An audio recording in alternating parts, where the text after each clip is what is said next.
여러분 안녕하십니까? 오늘 또 참으로 좋은 날입니다. 마음에 하나님이 기쁨을 부어주시기 바랍니다. 저는 오늘 애쓰는 미워하고 야곱은 사랑하였다는 제목으로 여러분과 함께 은혜를 나누고자 합니다. 본문 말씀은 신약 성경 로마서 9장 12절로 14절입니다. 기록된 바 내가 야곱은 사랑하고 애쓰는 미워하였다 하심과 같으니라. 그런즉 우리가 무슨 말하리요? 하나님께 불의가 있느뇨? 그럴 수 없느니라. 한 부모에게 태어난 자녀들이라도 특별히 부모에게 사랑받는 자녀가 있는가 하면 부모에게 사랑받지 못하는 자녀도 있습니다. 하나님의 자녀인 성도의 신앙생활도 이와 마찬가지입니다.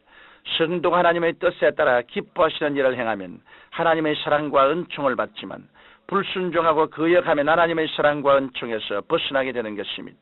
그러면 우리가 어떻게 해야 하나님의 마음을 기쁘시게 하는 자녀가 될 수 있을까요? 본문에 보면 한 어머니 배에서 태어난 쌍둥이 형제에 관해 하나님의 대조적인 말씀이 기록되어 있습니다. 즉 하나님께서 에서는 미워하시고 야곱은 사랑하시다는 것입니다. 첫째로 에서와 야곱의 신앙이 현격한 차이를 보이고 있다는 사실입니다. 에서는 하나님께 대한 무관심한 삶을 살았습니다. 우리가 성경을 자세히 볼 때 에서가 하나님께 대한 말씀을 했다든지 기도를 했다든지 신앙생활에 관심을 가졌다는 등의 기록은 찾아볼 수 없습니다.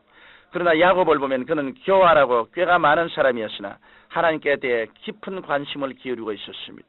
하나님께서는 하나님께 대해 적극적인 관심을 기울이고 경외하는 사람을 돌보시고 은총을 내려주시며 만나주십니다. 성경은 나를 사랑하는 자들이 나의 사랑을 입으며 나를 간절히 찾는 자가 나를 만날 것이니라고 말씀하십니다. 따라서 우리가 마음 깊이 깨달아야 할 것은 사람이 아무리 법 없이 살 만큼 인격이 고상한 사람이라도 하나님께 대해 무관심하고 하나님을 경외하지 아니하면 버림을 받는다는 것입니다. 실제적인 행위에서는 에서가 야곱보다 도덕적으로 올바르다고 할 수 있습니다. 에서는 야곱처럼 속이지도 아니했고 사기치지도 아니했습니다. 그러나 야곱은 형도 속이고 아버지도 속일 만큼 교활했습니다. 이런 행위의 차이가 있음에도 불구하고 하나님께서 야곱을 사랑하시고 에서를 미워하시던 것은 바로 경외에 대한 야곱의 관심과 에서의 무관심 때문이었던 것입니다. 오늘 이 시간 우리의 행위가 하나님 보시기에 인정할 수 없는 점이 있다고 할지라도 우리가 늘 회개하는 마음으로 하나님을 알기 원하는 심정을 가지고 있으면 하나님께서 사랑해 주시고 붙들어 주십니다. 하나님께서는 이런 신앙인을 어느 때는 질병으로 연단하시고 어느 때는 물질의 궁핍으로 어느 때는 가정의 문제로 대인관계의 갈등으로 연단하시면서 믿음의 사람으로 만들어주시는 것입니다. 우리가 하나님과 연결되면 변화의 능력을 얻습니다. 그리고 우리는 이를 통해 하나님의 뜻에 합당한 사람으로 계속 성장해 가는 것입니다. 따라서 우리는 하나님께 대해 무관심한 삶을 살지 말고 야곱처럼 적극적인 관심을 기울이며 살아가야 하겠습니다. 둘째로 야곱에게는 꿈이 있었으나 에서에게는 꿈이 없었다는 사실입니다.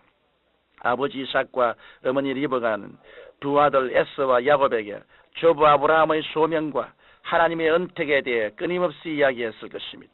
따라서 에서와 야곱은 아브라함이 어떻게 하나님께 소명을 받고 갈대아 우르를 떠났으며 어떻게 가나안으로 인도함을 받았으며 어떻게 하나님의 은총을 받게 되었는가를 수없이 들었을 것입니다. 무엇보다 에서와 야곱은 장자의 축복에 대해 이야기를 들었을 것입니다. 따라서 에서와 야곱은 아브라함의 장자권이 이삭에게 이어진 것 같이 이삭의 장자권이 에서에게 이어질 것이라는 사실을 익히 잘 알고 있었을 것입니다. 그러나 에서는 대를 이어갈 이스라엘의 조상이 되는 것에 대한 꿈을 갖고 있지 않았습니다. 그는 그저 매일 산과 들에 나가 창 던지고 활 쏘는 일에만 몰두했을 뿐 역사와 내일에 대한 꿈, 이스라엘의 조상이 되었다는 꿈이 없었습니다. 성경은 꿈이 없는 백성은 망한다고 했습니다. 하나님께서는 꿈이 없는 에서와 함께 역사를 진행시킬 수 없었습니다. 그러나 에서와 달리 야곱은 아브라함의 하나님, 이삭의 하나님, 자신의 하나님이 되어야 한다는 꿈을 가지고 있었습니다. 그에게는 이스라엘 조상의 반열에 들어가야 한다는 꿈이 활활 타오르고 있는 것입니다. 그래서 야곱은 어떻게 형의 장자의 명분을 자신이 가질 수 있을까 골몰하다 에서로부터 팥죽을 끓여 장자의 명분을 샀던 것입니다. 하나님께서는 이처럼 꿈이 없는 에서를 버리시고 비록 결점이 있어도 꿈을 갖고 있는 야곱을 택하시고 그를 깨뜨리셔서 사용하시기로 하신 것입니다. 서양 속담에 벌레의 눈을 가진 민족은 망하고 새의 눈을 가진 민족은 흥한다는 말이 있습니다. 벌레의 눈을 가진 민족은 미래를 내다보지 못하고 현재의 자리에서만 꿈틀거립니다. 그러나 미리 보고 멀리 보는 새의 눈을 가진 민족은 내일의 주인공이 될 수 있습니다. 지금 배부르고 지금 만족하고 지금 웃고 지금 좋다고 해서 사람이 내일을 바라보지 못하고 꿈을 잃어버리면 화가 있을 뿐입니다. 따라서 우리는 내일에 대한 꿈을 항상 찬란하게 갖고 그 꿈을 위해 현재 위치를 개발해야 할 것입니다. 우리는 가슴 활짝 열어놓고 말씀과 기도를 통해 꿈을 가져야 합니다. 현실만 바라보는 사람은 벌레의 눈을 가진 사람이요, 이런 사람은 하나님의 사랑과 은총에서 멀어집니다. 셋째로 하나님께서 야곱을 사랑하신 것은 그에게 거룩한 야심이 있었기 때문입니다. 야심이란 말은 억암 때문에 나쁘게 인식되어 있지만, 그러나 거룩한 야심이 없는 사람은 내일을 창조할 수 없습니다. 에서는 야심이 없는 사람이었습니다. 에서는 장자의 명분에 미래를 두지 않고 하나님의 후사가 되고자 하는 마음이 없었습니다. 그러나 야곱은 인격적인 결점은 있었지만 거룩한 야심이 있었습니다. 그는 아브라함의 하나님, 이삭의 하나님이 자신의 하나님이 될 것이라는 야심에 불탔습니다. 그 때문에 그는 아버지로부터 장자의 축복을 받기로 작정하고 에서의 옷을 입고 염소 새끼의 가죽으로 손과 목의 매끈매끈한 곳을 가린 다음 이삭에게로 가서 장자의 축복을 받았습니다. 야심이 없는 사람은 무용지물입니다. 우리는 선량하고 좋은 야심을 가져야 합니다. 더욱이 우리는 어려운 일을 당할수록 거룩한 야심을 가져야 합니다. 그리하여 우리가 마음에 늘 하나님의 섭리를 생각하고 믿음으로 살아갈 수 있습니다. 넷째로 하나님께서 야곱을 사랑하신 것은 야곱에게는 회개와 자아를 깨뜨리는 믿음이 있었기 때문입니다. 이사야 66장 2절에 나 야훼가 말하노라, 나의 손이 이 모든 것을 지어서 다 이루었느니라. 물은 마음이 가난하고 심령에 통회하며 나의 말을 인하여 떠는 자 그 사람은 내가 권고하리니라고 말씀하고 계십니다. 진실로 야곱은 하나님 앞에서 떨었습니다. 그는 야복 강가에서 회개하고 자복했습니다. 그 때문에 환도뼈가 천사에 의해 어그러져서도 축복해 줄 것을 간청했습니다. 그리하여 야곱은 이스라엘로 그 이름이 바뀌는 축복을 얻었습니다.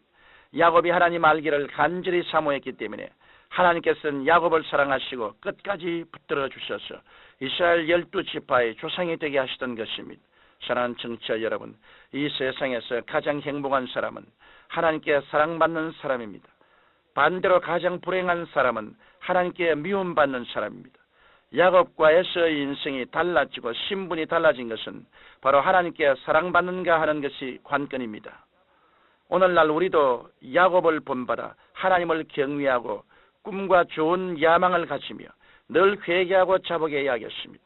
이렇게 할 때 하나님께서는 우리 모두를 의미 있는 존재로 사용해 주시고 은총을 내려 주실 것입니다. 사랑이 많으신 우리 아버지 하나님, 야곱은 많은 점에 모자랐으나 하나님을 경외하고 사랑하며 꿈을 갖고 거룩한 야심 속에 살아서 하나님의 은총을 받은 것을 우리가 압니다. 우리도 꿈이 있는 사람이 되게 하여 주옵소서. 예수님 이름으로 기도드립니다. 아멘.